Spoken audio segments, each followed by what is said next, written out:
Olá! Nessa série de vídeos sobre temperamento e personalidade, nós vamos abordar algumas noções que se tem sobre essa ideia do que é o temperamento, do que é a personalidade, que permeia, né, esse campo do saber que acaba, né, trazendo aí novas reflexões para nós também dentro da própria psicanálise. E por isso eu quero falar, né, sobre essa noção do temperamento, né, essa noção do que seria o temperamento na psicanálise.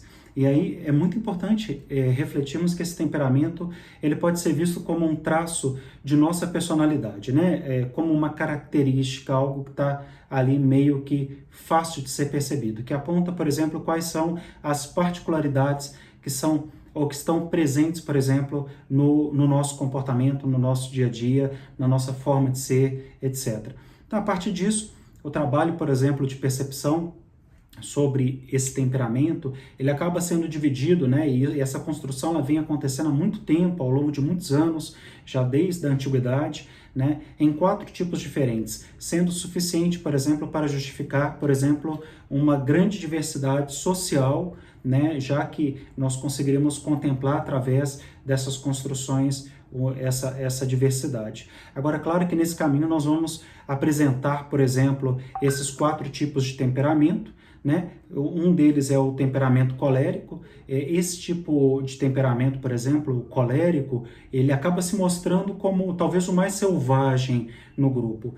Em suma, se trata, por exemplo, de um temperamento que é mais explosivo, ele é um pouco mais agressivo que os demais, e isso aponta diretamente para talvez pensarmos o lugar da índole do indivíduo, de maneira que seja possível, por exemplo, conseguir traçar previamente o seu comportamento ou como que geralmente ele se comporta no dia a dia.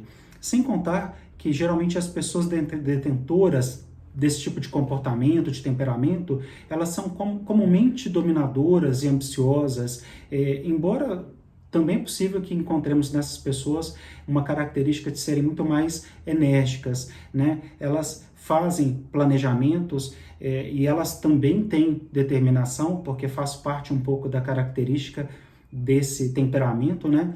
Mas elas também acabam possuindo, por outro lado, a impulsividade, essa impulsividade muito presente no modo de agir, e esse é um ponto que acaba sendo um ponto importante que precisa ser trabalhado, e por isso também é muito importante para nós meio que entendermos um pouco o lugar do temperamento, da personalidade, para entender um pouco alguns mecanismos, alguns métodos que nós podemos aplicar, inclusive dentro da própria clínica e da terapia na psicanálise. Infelizmente, o que nós acabamos percebendo é que os coléricos, eles acabam se mostrando bem limitados com algumas ideias e costumes, por exemplo, que podem ter ao redor, eles acabam se fechando um pouco a novas ideias, né? Possuem dificuldade, por exemplo, em admitir inovações, mudanças e a introdução, por exemplo, ao que é diferente do seu modo, por exemplo, de ser e pensar, e geralmente acabam respondendo com imposições, com um pouco de bronca, querendo demonstrar razão naquilo que dizem, né?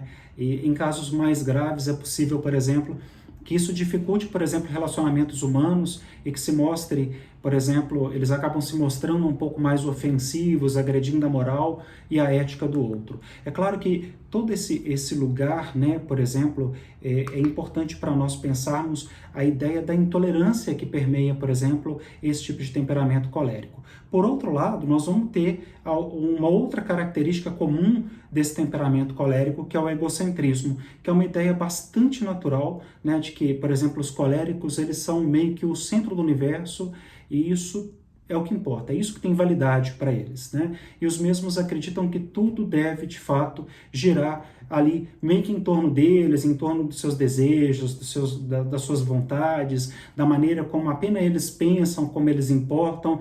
Então, portanto, não é difícil, por exemplo, inferir que a sua postura acaba dificultando, de fato, esses relacionamentos interpessoais, quer seja com amigos, colegas de trabalho, com familiares, porque existe essa característica do egocentrismo, né? De pensar muito só em si e ter pouca empatia em relação ao outro.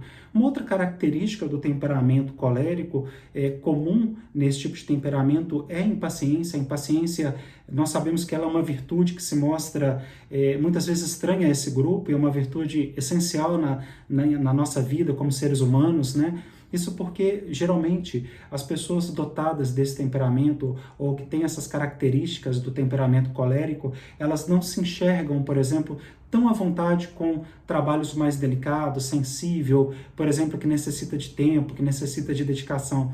E isso acaba comprometendo também o seu dia a dia, o seu trabalho, as suas atividades diárias, a entrega de resultados aquém do esperado, por exemplo. Então, isso aí é uma parte daquilo que nós podemos apresentar já sobre esse tipo de temperamento, que seria o temperamento colérico, para ilustrar um pouco para nós alguns traços, algumas características, mas é claro que nós sempre vamos, e eu sempre vou reforçar isso de uma forma muito positiva, o lugar da clínica, cada caso é um caso, é importante que a gente não rotule os pacientes, é importante que a gente conheça algumas características, alguns traços, mas que a gente se preocupe de fato em fazer psicanálise, investigar, né, de fato o inconsciente, o sujeito, porque é através da clínica, através da escrita, através da escuta, é que nós temos condições, por exemplo, de entender de fato o lugar em que esse sujeito se situa ou como ele se percebe